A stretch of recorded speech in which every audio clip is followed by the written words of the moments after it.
Picture this. A silent crowd gathers in the heart of Rome. The marble temples gleam under the sun, incense smoke drifts through the air, and all eyes are fixed on a single figure, a woman draped in white. She isn't just anyone. She's a Vestal Virgin, one of Rome's most sacred guardians. But today, she is not honored. She's accused.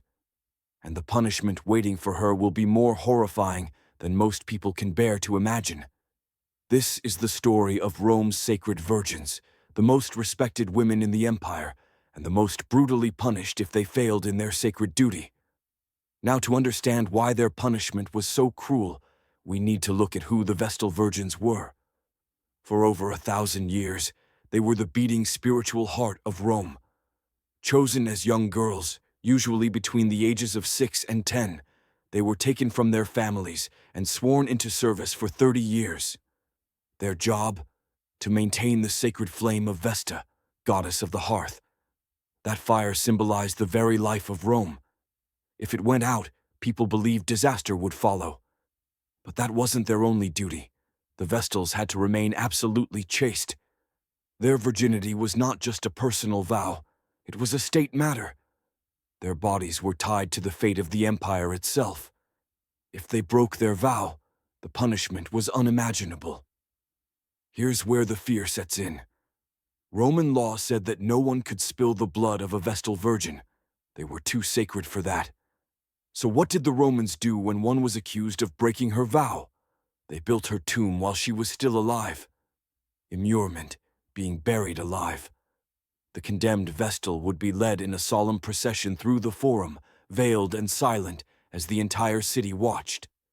The Pontifex Maximus, Rome's high priest, would perform the ritual.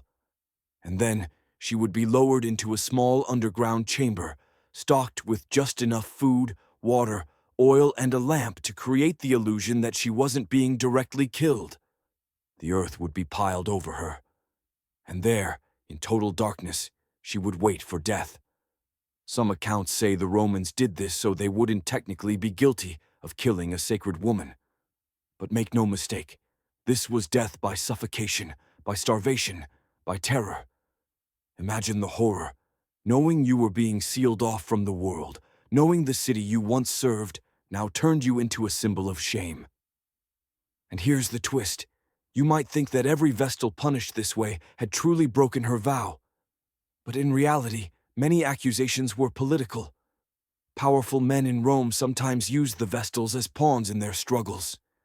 If a Vestal was accused, it could be tied to omens, to bad luck in war, to political enemies looking for scapegoats. The women themselves had little defense. Even if innocent, once accused, the spectacle had to go on. One of the most famous cases was in 114 BC. 3 Vestals were accused of breaking their vows. At first, they were acquitted. But then, under pressure, they were tried again, and 2 were buried alive. Historians believe this had less to do with religion and more to do with politics. Their deaths weren't about broken vows, but about proving Rome's leaders could still control fate. Let's not forget the humiliation. Being a Vestal was one of the highest honors a Roman woman could achieve. They sat in reserved seats at the games. They could own property, free prisoners, and even influence politics. But if accused, all of that was stripped away in an instant. The same people who once bowed in respect now turned into spectators of their agony. That contrast, the sacred becoming the shamed, was part of the punishment. Rome didn't just want to kill the Vestal. They wanted to destroy her symbolically, to make her a warning. And what about the men involved? If a man was accused of breaking the vow with a Vestal, he was scourged to death, whipped until his body could no longer stand. Again, the logic was twisted. No blood of the Vestal could be shed, but the man, he could be reduced to nothing. So, while the women were buried alive in silence, the men were torn apart in public. Both punishments spoke to Rome's obsession with spectacle and control. Now let's step back for a moment. Think about the psychology of this ritual.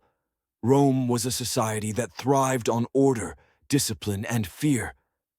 The execution of a Vestal wasn't just about the individual, it was theater. It told the people, even the holiest women in Rome aren't safe from punishment. If sacred virgins can be crushed under the weight of the law, so can you. This is the same culture that cheered at gladiator fights, that watched criminals thrown to wild beasts. Punishment wasn't hidden away. It was displayed, magnified, turned into a lesson written in flesh and blood. And yet, here's another twist. For all the horror of their punishments, the Vestals were deeply respected. The same society that could bury them alive also worshipped them in life. They were untouchable by ordinary men, considered almost divine. This contradiction, revered yet disposable, shows us the darker side of Roman values.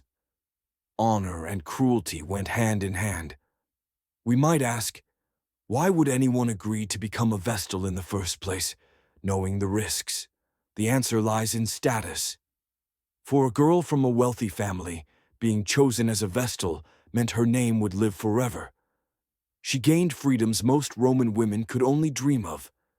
She was removed from marriage, protected by law, and placed at the center of Rome's rituals.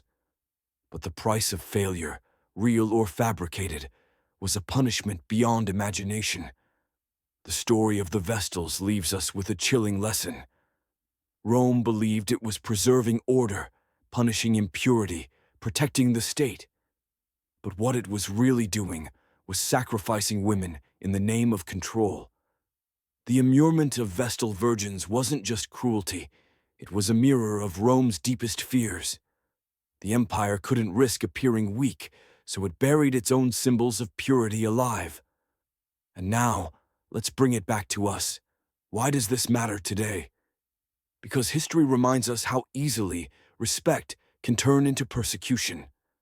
How quickly admiration can become condemnation when power is at stake. The Vestals weren't just women punished for personal failings. They were victims of a system that valued appearances over truth. When we think about justice, about power, about how societies treat their most vulnerable, we do well to remember them.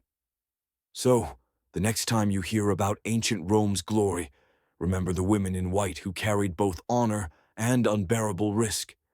The Vestal Virgins remind us that even the most admired can become the most condemned. Thank you for staying with me through this dark journey into Rome's past. If you found this story as haunting and thought-provoking as I did, please give the video a like. It really helps the channel grow. And if you're new here, consider subscribing so you don't miss the next story from history's hidden corners. Your support means everything.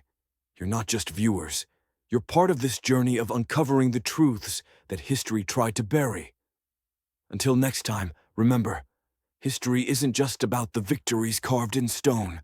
It's about the human costs etched in silence.